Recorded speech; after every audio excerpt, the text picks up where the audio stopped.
কোন কোন বিষয় থাকলে বুঝবেন আপনার ঈমান দুর্বল? এই 7টা বিষয় যদি আপনার মধ্যে থাকে বুঝবেন আপনার ঈমান দুর্বল হয়ে গেছে। আপনি অনেক দিন রূহকে খাবার দেন নাই, নফসকে খাবার দিয়েছেন। এই 7টা বিষয় যদি আপনার মধ্যে পাওয়া যায় মনে রাখবেন আপনি অনেক দিন রূহকে খাবার দেন নাই, নফসকে খাবার দিয়েছেন। কোরআন তিলাওয়াতে অনীহা, কোরআন তিলাওয়াতে অনীহা মানে কোরআন তিলাওয়াতের প্রতি আপনার ইন্টারেস্ট নাই।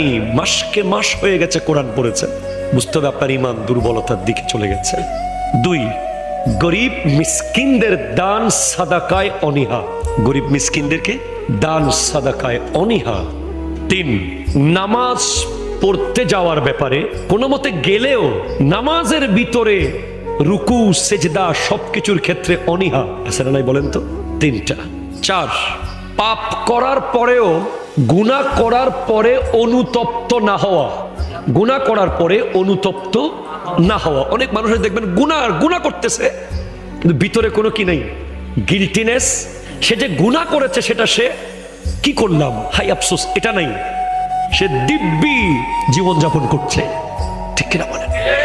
5, আল্লাহর জিকির, আল্লাহর স্মরণ থেকে দূরে থাকা। দেখবেন কোনো এক জায়গায় আল্লাহ জিকির হচ্ছে, আপনার বসতে মন চাচ্ছে না, জিকির করতে মন চাচ্ছে না, আপনি মোবাইল টিপছেন, আপনি গুতাগুতি করছেন, আপনি বন্ধুর সাথে আড্ডা দিচ্ছেন, এদিকে জিকির চলছে, বুঝবেন আপনার ঈমান দুর্বল হয়ে গেছে। এরপর 6, খিটখিটে মেজাজ। কি বলেন তো?